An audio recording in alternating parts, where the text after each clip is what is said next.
sa militar ng Houthi at sa mga kagamitang pandigmaan ng grupo sa lungsod ng Sanaa dahil sa nilungkupan ng todo ng Israeli Defense Forces sa port ng Yemen upang wasakin ang infrastruktura ng enerhiya ng bansa na magre-resulta sa tuluyang paghina ng ekonomiya ng Yemen. Ang pag-atake na ito ng ayos sa kuta ng mga terorista ng Houthi ay naging matagumpay dahil sa napasabog nito ang mga kagamitang pandigmaan ng grupo at nawasak ang pinagkukunan ng gobyerno na ang mga kaganapang ito ay nagbigay sa mga militante ng matinding kahihiyan dahil sa wala man lang silang nagawa sa mga airstrike ng Israel na pinanood na lang nila ang pag-aaway ni Netanyahu sa kanilang bansa.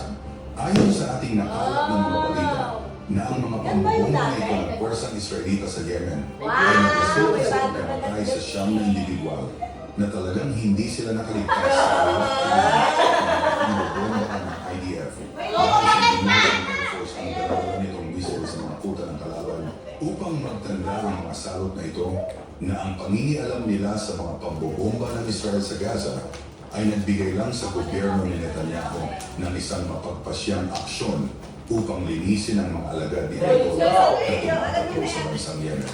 Nasiguradong galit na galit na ngayon ang supreme leader ng Yemen dahil sa matapos durugin ng Israel ang mga force nito sa Gaza at Lebanon ay agad na pinuntirya ng IDF ang Yemen dahil sa binigyan ng dahilan ng mga teroristang Houthi ang gobyerno ng Israel na umatake ng lakas upang kontrahin ang mga inuutos ni Khamenei sa mga alagad nitong Houthis. Kapag gumanti ang mga militante nito sa mga airstrike ng Israel, ay malamang na ito na ang simula ng matinding digmaan sa pagitan ng Israeli Defense Forces at mga teroristang Houthi sa Yemen na siguradong hahantong din ang bansa nito sa matinding pagkawasa tulad na lang ng mga nangyayari ngayon sa Lebanon at Gaza na talagang dinurog ng todo ng IDF dahil sa pagsalungat ng mga organisasyong nakapaloob sa mga bansang ito sa gobyerno ng Israel. Ang digmaang sinimula ng Houthi ngayon ay sigurado magre-resulta ito sa mabawakang mga kaswanda na maraming nakakagdag sa listahan ng Hezbollah at Hamas.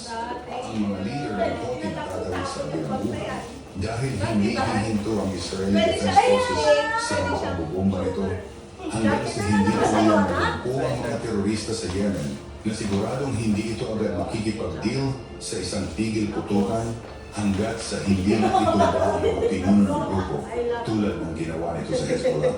Na itinumbang muna nito si Hassan Nasrallah, pati na maraming mga senior commander ng grupo at winasak muna ang maraming syudad at bayan ng Lebanon bago tuluyang sumang-ayon sa ceasefire talks. Ang mga airstrike ng Israel sa Yemen nitong araw ay kumakatawan sa isang makabuluhang pagunlad sa patuloy na labanan na kinasasangkutan ng mga pwersang Houthi na siguradong maghihirap pa ng todo ang maraming mamamayan ng Yemen dahil sa mga sasapitin nitong krisis. Ang sitwasyon ay nanatiling tuloy-tuloy at mas naging tense habang ang parehong mga aksyon militar at diplomat Kilala na ako nung babae doon. Iran at Israel ay may komplikadong nakaraan na ikakagulat ng mga tao Gawin ang bago ng bangko, pero namin ko pa nagsimula. ang pulong. Ganda nga ang klase. Oo nga. Ito pa nga ng trip ng travel. I like it. Like ko ba?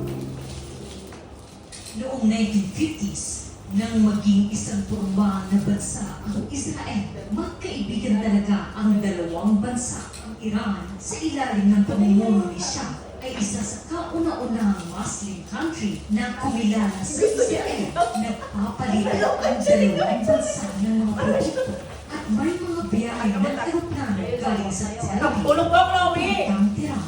Malayang nagkakaroon Chloe! sa buhay Ikaw ng yata mga may Israelis at mga Iranians at ikinagdalawang pa ang kanilang pagkaparehong ambisyon para sa progreso at modernisasyon. Subalit nagbago ang lahat noong 1979 nang maganap ang Iran sa Islamic Revolution. Nagtansik sa pwesto ang Shah na isang pinuno na malaking kilalang relihiyon at sumusuporta sa Western Balkans. Simula noon, ang Iran ay naging isang Islamic Republic sa pamumuno Yung malaki na likuan talaga. Dito na rin nagsimula ang malaking pagpapago ng relasyon ng Iran sa Israel at ilan pang Pinamat, bansa. pagod na Hindi lang sa